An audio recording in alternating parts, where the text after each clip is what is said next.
And you're looking at this particular screen. You can see the current buzzword in our globalized world, and every day, um, in the news, you are seeing this word COVID-19 coming up everywhere. And so we're living such a time. I believe it's a historical moment. A lot of us recognize that, and we live in a globalized world, and so that people who are separated by vast oceans, unending deserts, and many mountains, but we're all having the same experiences, and we're all talking about COVID-19. We're talking about the lockdowns. We are feeling the stress, and we see people doing what we normally don't see people doing. And some behaviors puzzle us, some behaviors perhaps anger us, annoy us, or irritate us. And for some other people, there's this general feeling of anxiety, just feel, you know, anxious and scared. And as a counselor, as a professional counselor, I see a lot of clients who are anxious, and especially even during this time.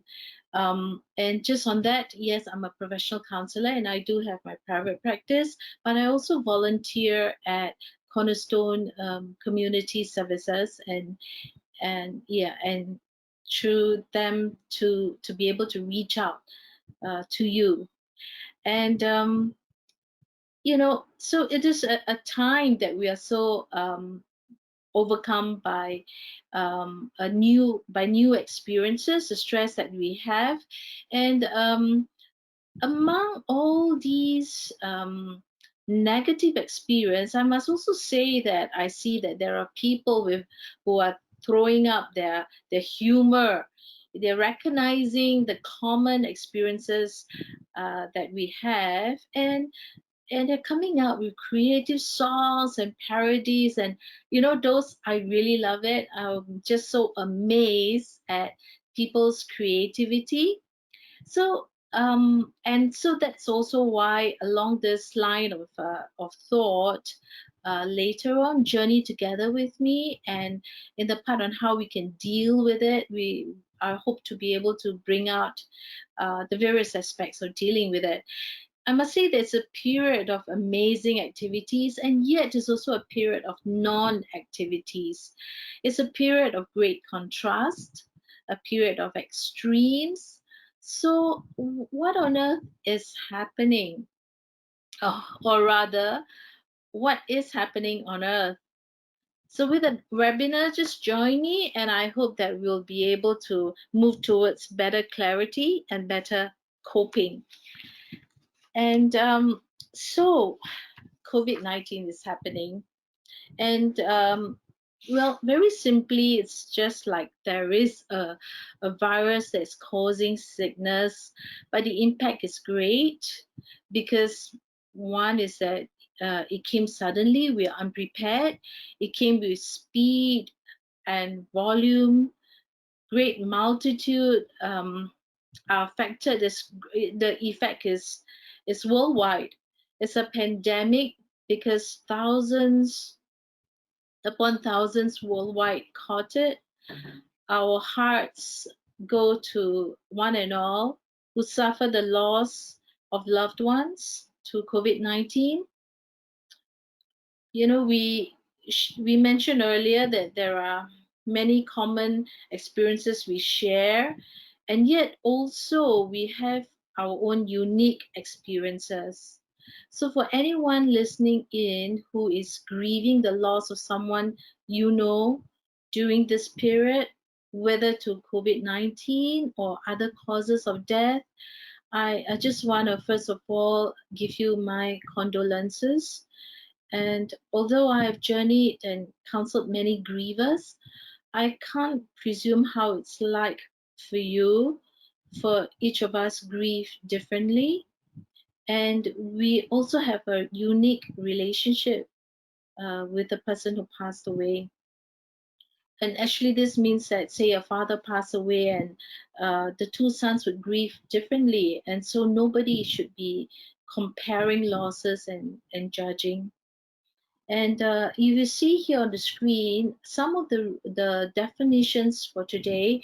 I will be using the grief recovery method definitions from there, because I'm a grief recovery specialist with the Grief Recovery Institute, and they do have this wonderful program called Grief Recovery Method. And the two pioneers, John James and Russell Friedman, they spent over 4 decades educating people on loss and grief. And since being trained by Russell Friedman 6 years ago, I've been working with many grievers to recovery. So within the time frame of this seminar, of this webinar, there are many things I actually would like to cover, and we'll journey along for those. And as we just said, that for those who grieve over the death of someone, we may not be going specifically to this area because we are also addressing uh, the situation that we are in now in COVID-19, but there will definitely be resources for you. So, well, uh, we there for some people, it's really a situation that you have caught COVID-19. Um, but for many others, it is a situation where the whole world is trying to prevent catching it. And to prevent catching COVID-19 means that we have to make unprecedented changes and adjustments.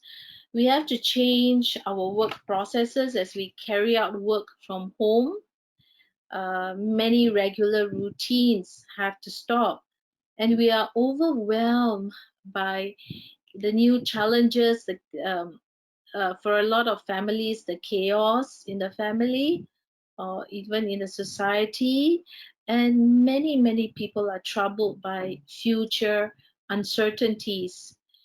And, dealing with stress and loss, I think we can recognize stress as it's a well used word in our common in our day in our and age. We hear stress a lot, and I just want to us to recognize that stress basically happens when something is stretched, and or weight is added to it, pressure is added to it, and that's stress. So I think that this is something that we all commonly talk about and know. So for today's webinar, I'd like you to look at another natural phenomenon, and that is actually loss. And loss is happening, and it's happening a lot. Actually, it always happens a lot in our lives, but it's not commonly identified and not commonly talked about. So that's why I would like to zero in on loss, which is like an underlying current. And when we look at this, it helps us understand and deal with stress as well. So it makes sense for us now to identify and label this phenomenon of loss and understand it. And so we don't want to catch COVID-19, but we have some catchphrases for us today. And there are some things that I hope you'll be able to catch as we journey along through this webinar. Oh, let me see. Yep. All right. This natural phenomenon happening called loss. I didn't realize you're not seeing it until now. And yes, this is the catchphrase, but I really hope that it's something that we can catch along the way. Catch the content. Yeah. What is happening, the content, the subject that we're going to talk about, loss. And I would like you to catch the context, because apart from understanding what's happening, I want to know what is happening to me. So let it be a time that is meaningful for you. So as you journey with me, I would like to lay this platform that I really would like you to catch the context it is for you. And then finally, to catch yourself. I catch myself, my thoughts, my feelings, my behaviors. And so, towards the later part of the webinar, we'll cover ways of dealing. So, please examine yourself, and maybe, catching the context, you'll be able to apply or to adapt. All right, so we talk about loss, and as I mentioned just now, I would be giving some definition based on the grief recovery method and other things apart from the definition. They gave really good definition, and apart from that, I will also be giving you my materials that I hope will be helpful for you. Now, loss happen when there is a change or an end in a familiar pattern of behavior. You see, when um, we are so used to routines and behaviors that at certain patterns, but when it is interrupted, when a change happen, whether the change is desired or not, we actually experience it as a loss. And like children, they can't get out of their house now, they can't go to school, they can't go to the playground, this the music school, the tuition center, swimming lessons, and so on. And maybe some of these things are their favorite, but maybe some of these things may not even be what they like to do, or kind of torturous, but they're still experiencing it as a loss. So what is this loss? Right, it's actually a set of conflicting feelings. Many people thought that loss is just feeling sad or sorrowful, but loss. Uh, Sorry, I did I.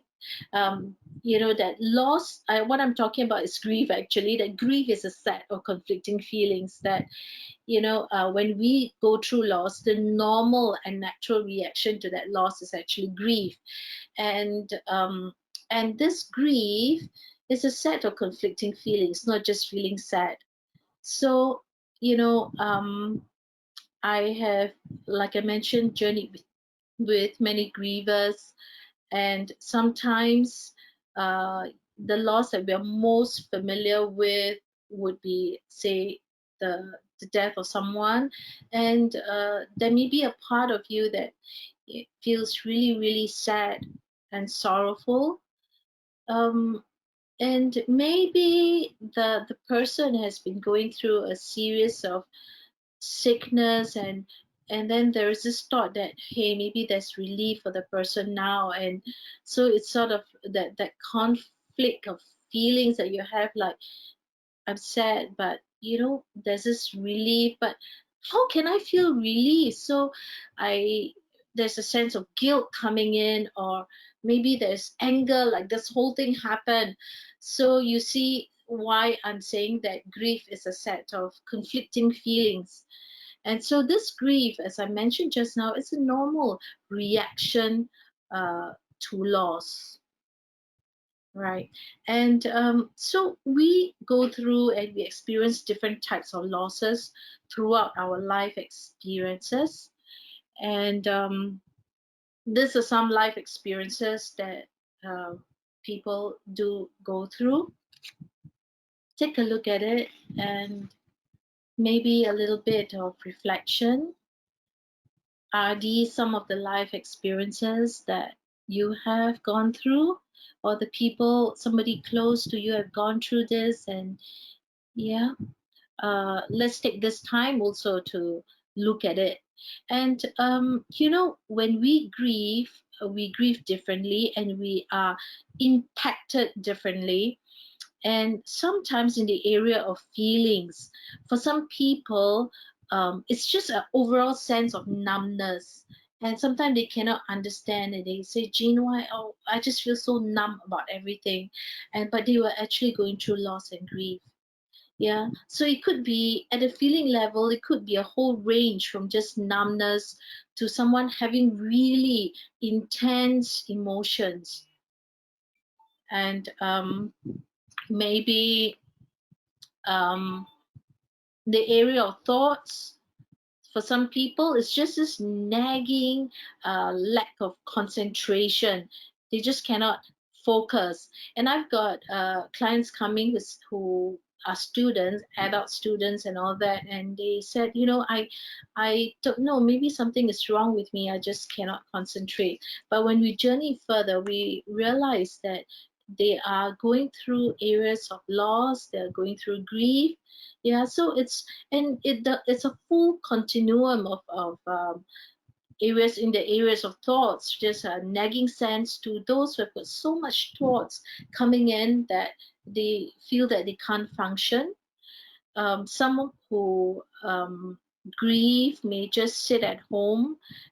They cannot even get food for themselves. They're just sitting at home, not doing anything, to the other extent of people grieving where they just uh, kept doing lots and lots of things, kept doing lots and lots of activities. And uh, or another client of mine would tell me that in order not to feel bad, um, she would go for like 3 hours of exercises until she's just flat out. So it's a full extent of variance. And also some feel that stress and ache in the body when they are grieving. And or even psychosomatic sicknesses that's because of your mental and emotional state.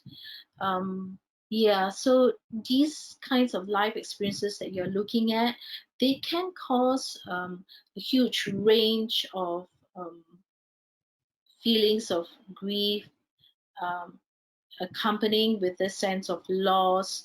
And it's also, a lot of time it impacts the person's belief, faith, perspectives. Yeah. So I'm laying this platform for us to also to understand then that when we're looking at the times that we live in COVID-19, this period of time, we are dealing with extremes, as what we mentioned, and we are also dealing with life experiences are still happening. Um,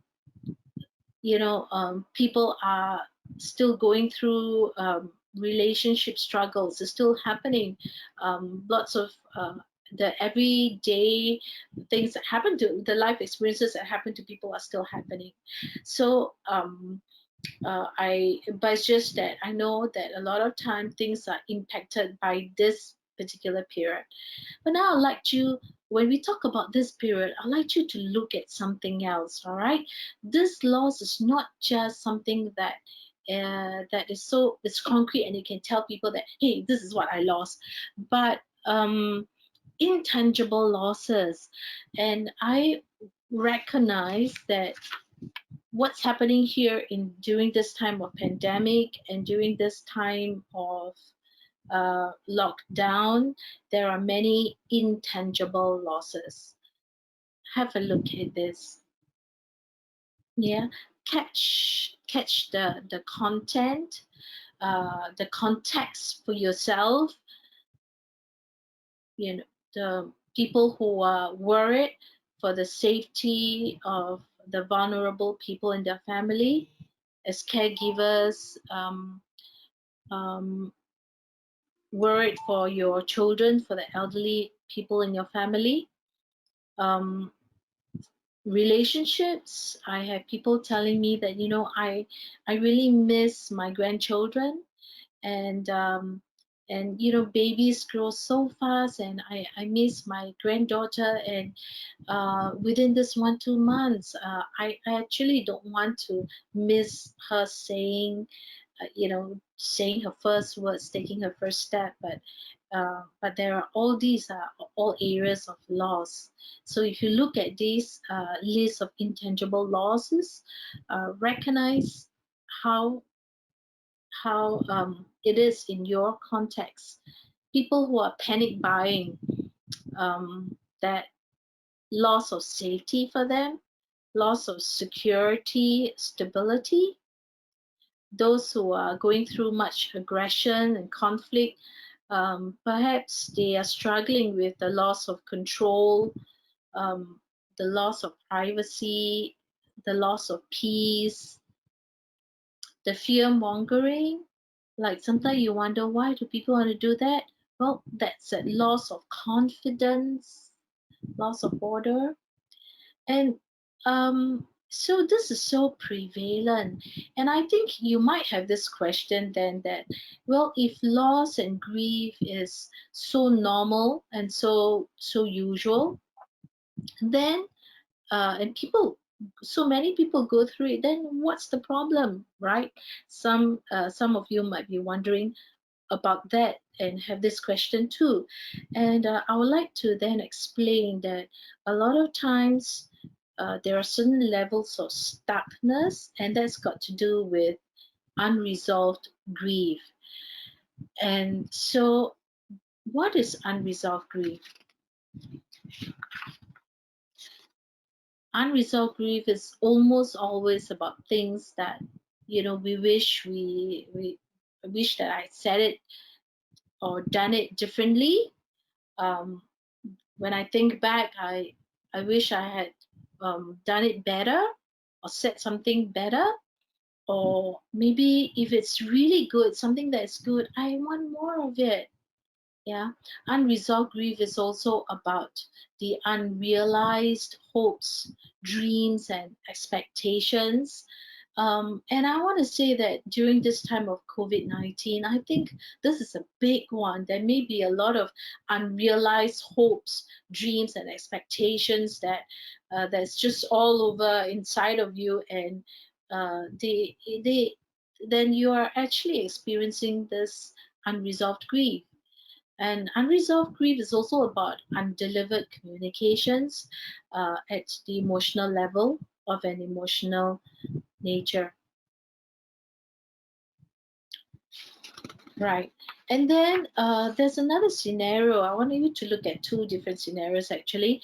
Unresolved grief can come through with, these two scenarios, whether it is anticipated or not. So we'll understand it from this two angle then. So not anticipated, like COVID-19, when it's sudden, it's unexpected. So it just knock you off. So you're not anticipating it, and that can cause that the unresolved grief to happen. Um, or even like I have some young couples who come in to see me, and one of the spouse um, have contracted some sickness, having cancer and all that, and they're just married. So it's really not anticipated, and it comes with a lot of uh, unresolved grief because of the hopes, dreams, and expectations. And then there is another scenario where it is anticipated, like we know that the COVID-19 and lockdown is actually not anticipated, but we are anticipating that this lockdown measures will continue. So there is an expectation that, hey, I'm anticipating more bad news. So within this different scenarios, we get unresolved grief happening. And what about those, preparing for Hari Raya coming, and and getting we read of those who are prepared with lots of ingredients, looking forward to bake and sell them, and they've got people who are waiting to get it from them, but you know um, this happened, and so the unresolved grief can be through scenarios where we are either not anticipating or anticipated. So what happens then for uh, what's happening inside? This is a journey that I would like you to come along with me. The inner workings of grievers. It's like, I don't want this to happen, but it happened. For a lot of us, as I worked with my clients, I see this happening all the time. We either blame ourselves, or we blame the other, or we blame the world, the society, the system, or even God. And it's like it's like, what's happening inside of me? What's I don't want this to happen. And so when we blame ourselves, we we are thinking that, if I had this, if I had done that. And so we what happened then is that there'll be guilt, there'll be helplessness in the person. For those who are blaming the other person, they're saying that, had this person done this, this shouldn't have happened, and all that. So if we grieve and we blame the other person, we start to have this sense of anger. We may be taking offense. So, and of course, when we blame the world and everything, we can become bitter. We become reactive. I've got those who are chasing after some things in a very reactive manner. Those whose loved one, another client whose mother passed away in a hospital, and she was reactive and chasing after, sending in lots of complaint letters for years. So, or there could be a sense of despair. And then I also want to talk a little bit about this area on guilt for surviving or for getting on. There's some of us, inside of us, there is a sense that, hey, it's like I cannot. I'm grieving and I cannot get better. There is a sense of guilt for that. That uh, that if I get better, maybe it means then that this thing didn't really matter so much to me. I'm trivializing the loss in some way, um, or I have to punish myself. It's part of that blaming self. So, yeah, so these are the kind of inner workings that happens inside of grievers. And again, like I was saying, that understanding grief can also um, help us deal with the stress that we feel, because when we understand what's happening inside, it helps us. And so, what do we do then, right? So we look at recovery, and recovery from loss can be achieved by a series of small and correct choices made by the griever. So see, it's choices, a series of small and correct choices. Yes, making choices, deciding to do something, and we said grief is a feeling, and so the choice then is to engage in emotional works. There is a need to engage in emotional works. But many people in our society do not buy into emotional work. Something that if you are going to the emotion, it means that you're going down, you're going weak, or it's becoming intolerable. So I'm not emphasizing one over other important things in life, but if you stay with me a bit more, and we want to recognize that it is important to go to the area of emotional work, because grief is about feelings. So I mentioned about grief recovery, and there was this when we're having this training, and the founder was asking, suppose I want to paint a different color. I got this room and I want to paint it a different color. So I think it's blue now, but I want it red. So, can you help me? Can you help me do this painting? And then you said, okay, okay, yeah, okay, I'm free. I can help you with the paint. And so you wait, all right? And let's say it's me, all right? So I go out, and then I come back with a can of red paint, and you look at the red paint. Okay, that's the color you want. And then I give you a hammer. You'll be wondering, huh? Why are you giving me a hammer? Well, you could still dip the hammer in the in the can of red paint, and you could possibly smear the walls to paint it red. But it's nothing like you having a paintbrush to paint it red. You need the right tool for the job. And so, if loss is about grief, and grief is about conflicting feelings, we do need to go to the emotional area. Some of us have been using the hammer to paint, and it may seem scary for you to change to use a paintbrush, um, but it is the right tool for the job.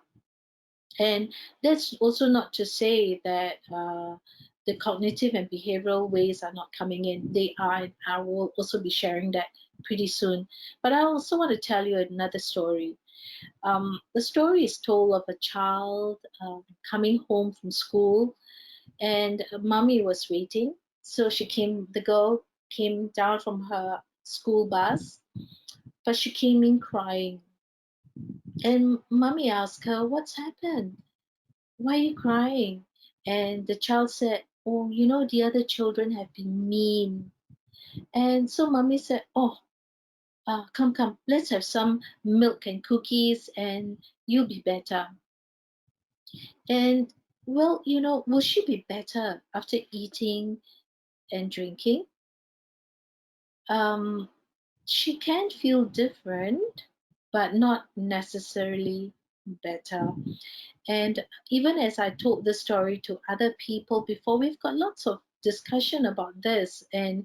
But the big thing here, which is a problem, is that the girl is learning that I deal with feelings by eating and drinking.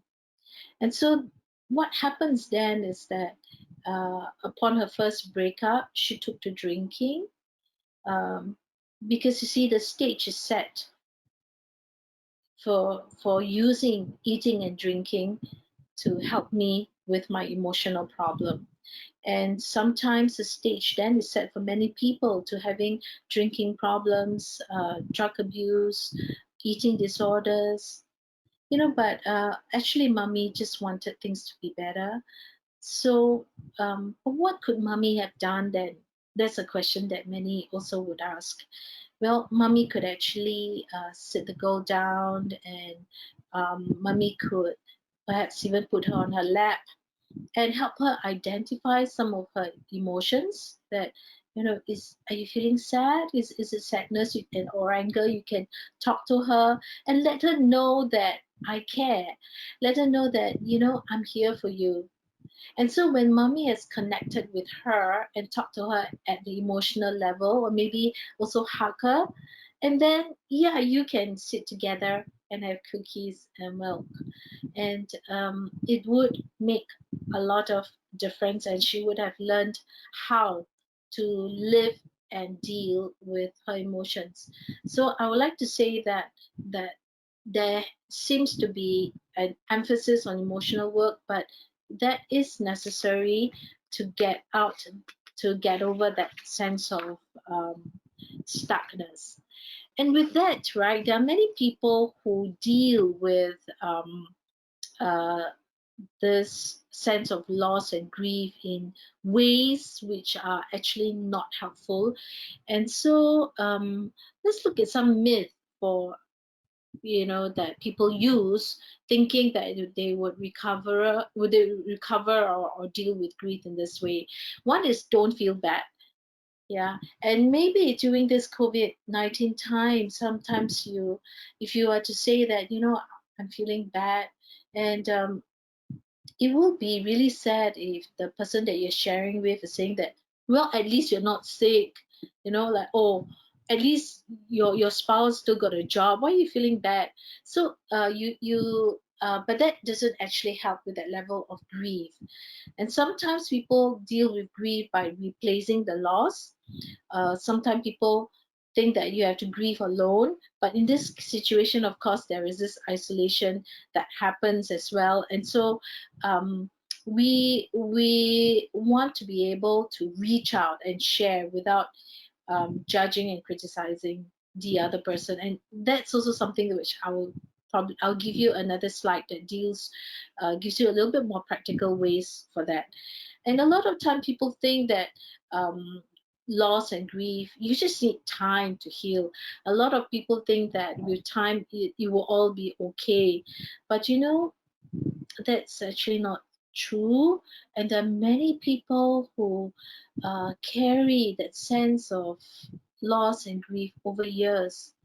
And if time heals, right, then actually all the seniors, elderly who have gone through more time, they should be completely healed of everything. But that's not so. But it's not time that heals. It is what you do within the period of time that can bring healing. Yeah. And be strong for others is something that we do quite a lot of. When we notice that someone is grieving or we ourselves are grieving, and then we have to tell ourselves be strong or be strong for others. I do not say that we don't need to be strong, but we are recognizing that it doesn't help with recovery. Because if you are really honest about how you are feeling and how you are doing, and able to do that emotional work, that's where the healing takes place. And of course, keep busy. We are kind of familiar with that too. When we have something happening, we just keep busy. When we have a negative feeling, we just keep busy. And sometimes when we do that, it's also because we have the belief that time heals. So if I keep busy over a period of time, and then time heals. But that is again to say that that's not so. How can we deal with grief and loss then? What's helpful for recovery? So it involves doing these works, emotional works, cognitive work, behavioral works, spiritual works. And I am going to go on to the area of emotion, as I know we talk a little bit more about that, but like I said, is that I think it is necessary. And so we will look at that first. But just to sidetrack a bit, right? In case, I know that there are some listening in. You're reading, and you're a student of counseling and psychology, and you recognize that, hey, but cognitive and behavioral work is good. I really believe in that too. I totally believe in cognitive and behavioral works, but we do have to connect with the person at the emotional level first. And so those are forms of emotional work that has to take place, right? And so let's quickly then move on to emotional works. Catch the content, catch the context for yourself, right? Doing emotional work involves honesty, right? We have to examine ourselves honestly, and in order to be able to recognize the unrealized hopes, dreams, and expectations. We're honest about the missed opportunities, the miscommunications. Um, can we be honest to ourselves and examine are there things that we wish we had said or done differently, better, or more? So when we go in at this level, we are doing the emotional work. Yeah. And when you catch this for yourself, you understand it for yourself, you also gain clarity and also a better sense of control. um, I Yeah, during this period of time, I was talking to someone, and this person has been looking forward for a long time to go to Alaska to catch the Northern Lights. And the trip was arranged, and she paid for it. She was so excited. She waited for it, for a year for it. But because of COVID-19, the trip was off, of course. And how is it for her? She feels bad. She tried talking to people around her because she feels bad, but people will say, don't feel bad, at least you didn't catch COVID-19, at least this and that. So it's like, so I can't feel bad, but actually I feel bad, but I can't feel bad, and I feel bad, and I feel bad for feeling bad. And so this is a scenario that happens to people, and I can't tell people that I'm feeling bad because they'll judge me and I'll feel bad for feeling bad, and so I can't connect. So, but rather, if we could go to this emotional work, our conversation looks something like this, like, oh, you have been looking forward to this trip. Wow, I can't imagine how it is for you. And it's an invitation for her to share her dreams, her hopes, the missed opportunities. There is emotional connection. And after connecting at the emotional level, we could have a look at what this trip means to her. And with that emotional connection, we can actually talk more about uh, her thoughts then, and maybe it's about about new experiences, going there, going for the trip. Maybe it's about new knowledge. Maybe for her it's about fun. Well, there are some things that we can't control, like we can control the fact that we're not going for the trip, but there are some things that you can control, and if you have connected and spoken honestly about what's happening inside you in the area of your emotions, and then and recognize that, hey, actually I think it's for me, it's just that I want a new experience. Then with whatever I can control, let me come up with some new experiences during this period of time. You see, you start creating something there. And so I would like to say then that it's important for us to connect emotionally. And then, when we connect emotionally, we create bonds. There is understanding, and we create stability. And at this time where we connect with people, it's through our gadgets, and that's a way forward for us. And I think for myself, I'm learning to use gadgets a lot more. Um, and Yeah, right. So it's uses time to uses time through your computers, through the various platform, your phone, connect with each other emotionally, talk about honest feelings, be kind to each other even as you talk about your feelings, and be patient. And at a personal front, at home, with my immediate family, my husband as well as my two adult sons. They are 27 and 26 years old, and they're working at home during this period of time. So we connect emotionally, and we recognize that, yeah, we have to we it's good for us to listen to each other emotionally. And we don't actually, when we talk to someone, I mean, we as in, like, for all of us now, is that even giving your friends a call, you don't have to be solving their problems, but you can just be present for them, and you're creating bond, and you're creating a sense of stability for yourself and for others.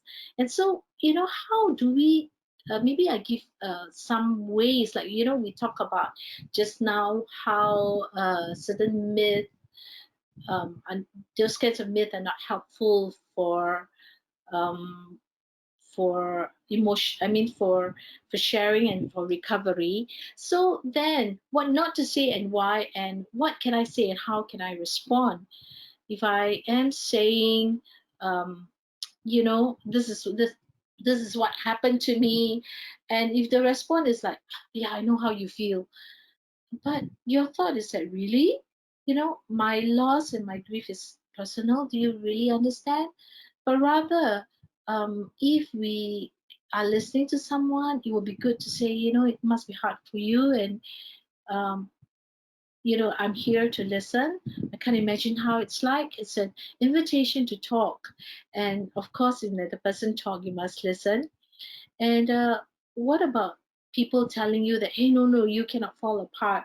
It's like they're afraid of your feelings. And people don't want to share when you know that the other person is afraid of your feeling, but rather to respond, I'm here.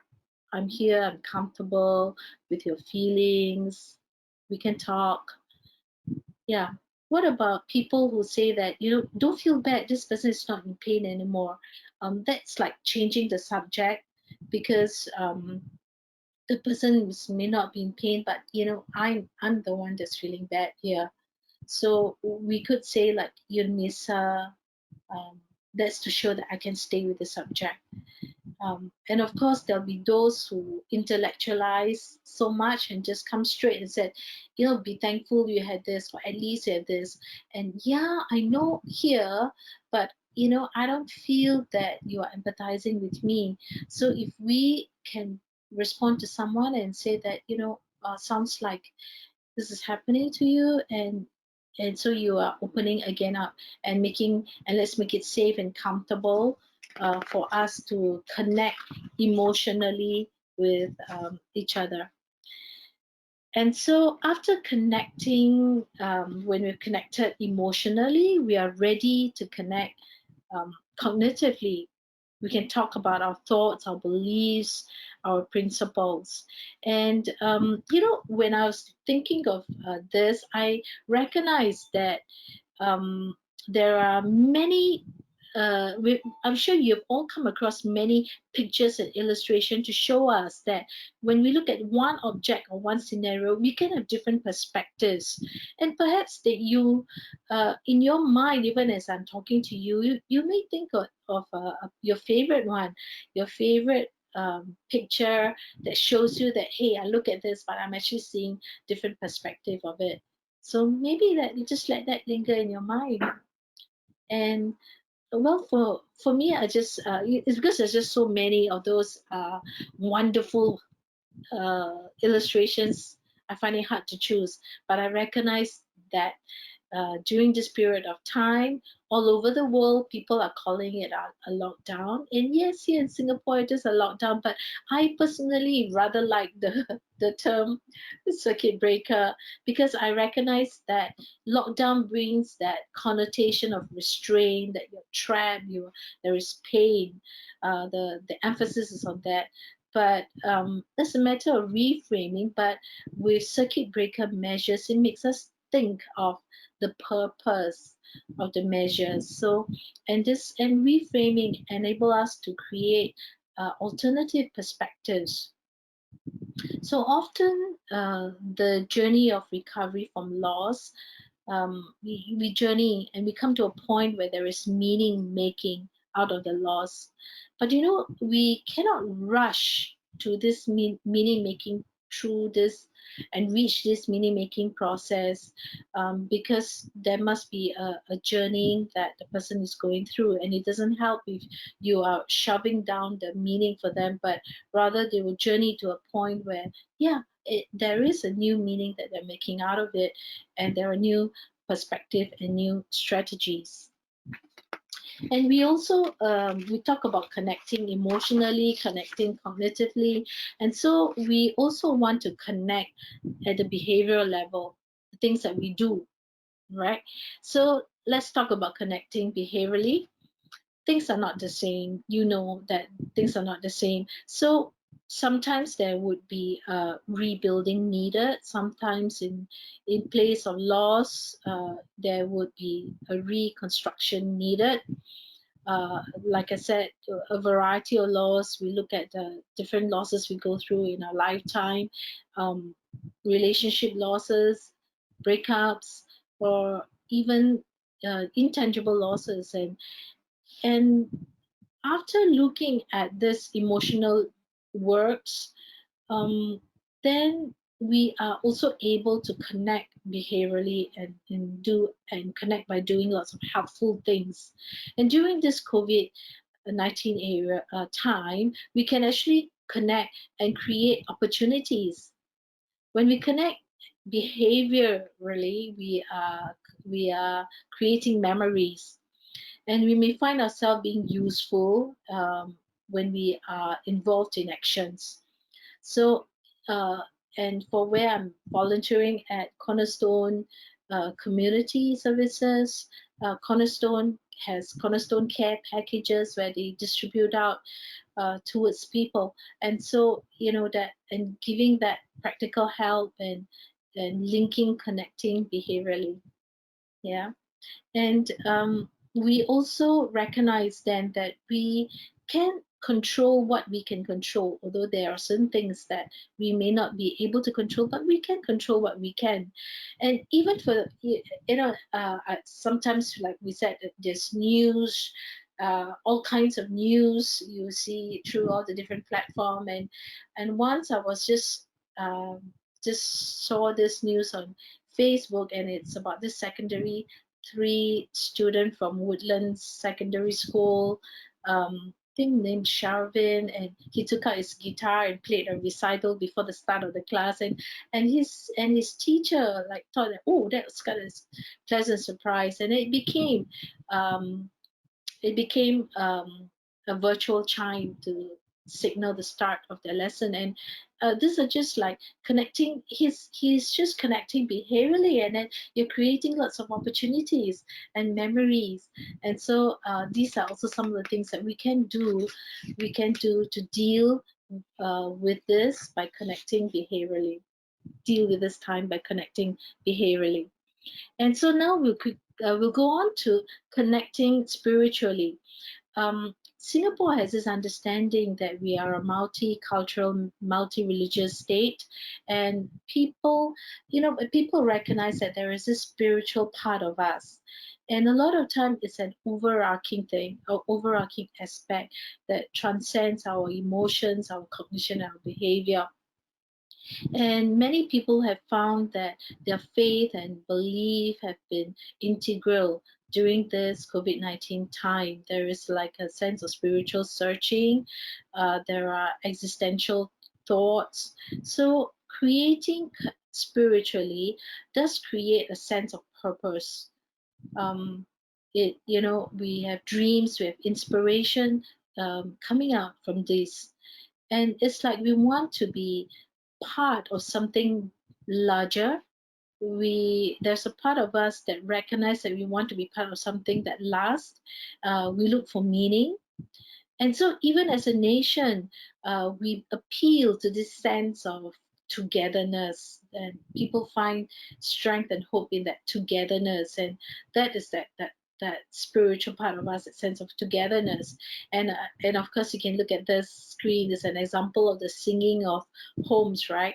So not only is it a tribute to the frontline workers, because they have been such an inspiration, and so it's a tribute. And not only is it a tribute, but it's also drawing on this therapeutic factor of universality, that we are in it together.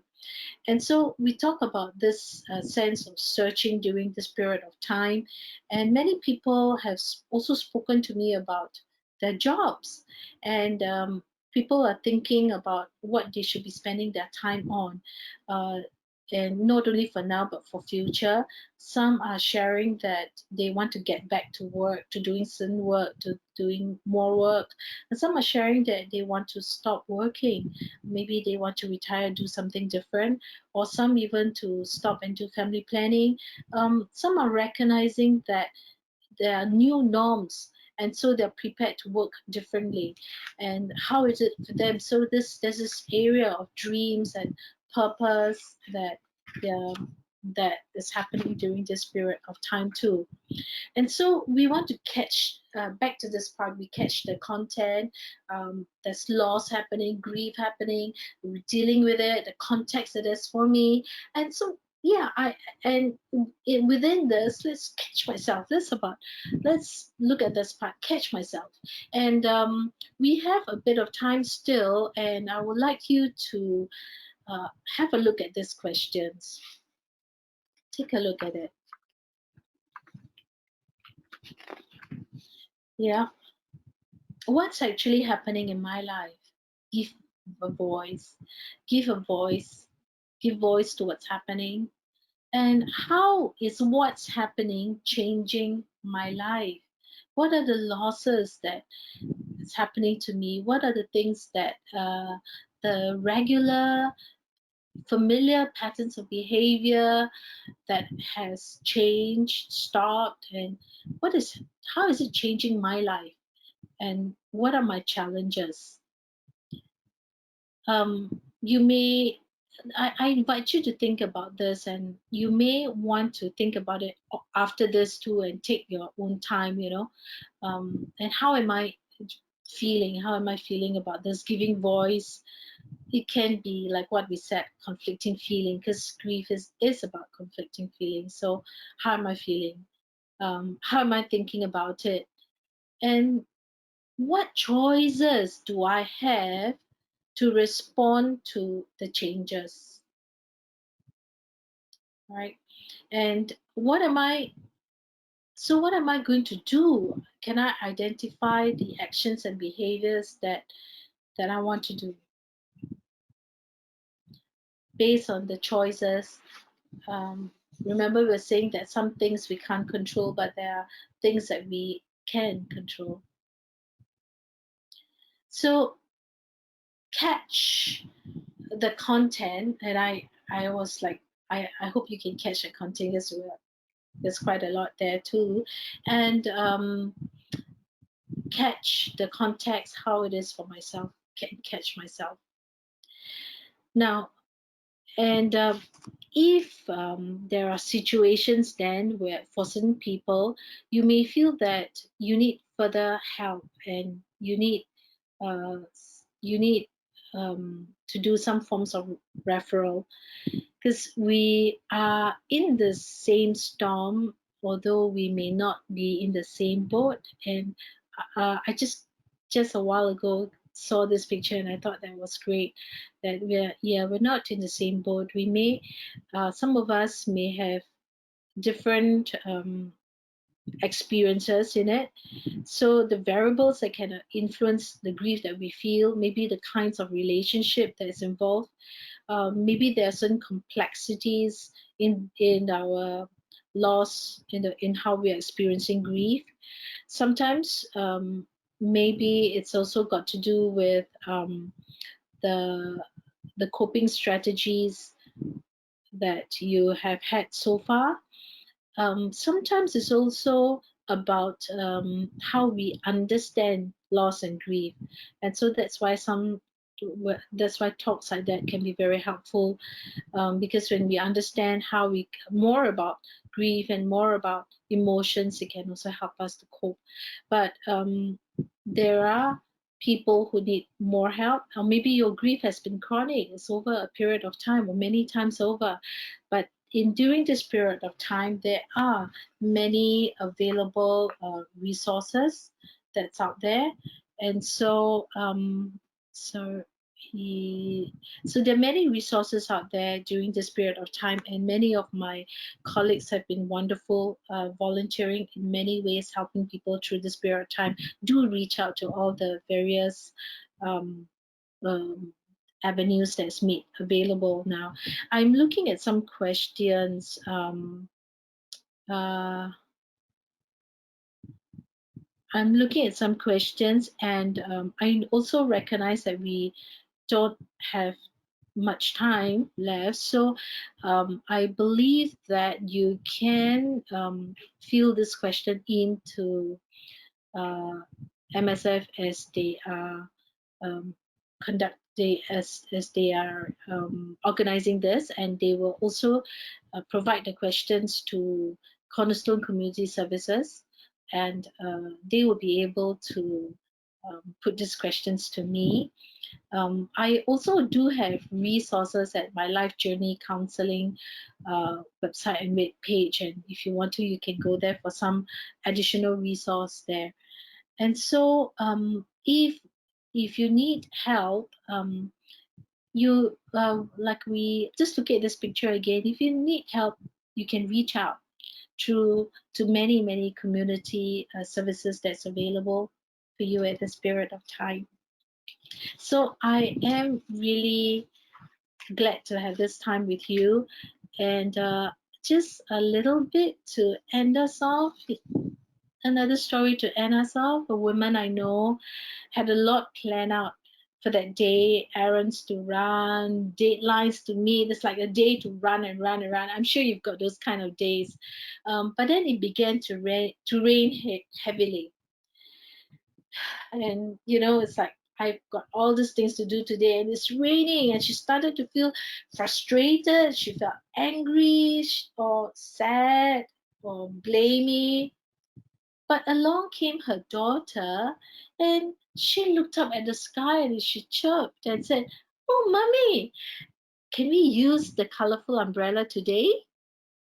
And I just wanted to share and leave you with this story, and yeah, dealing with stress and loss uh, during this period of time. And I hope that you manage to catch the content and the context, and make it something that you can apply or adapt to apply for yourself.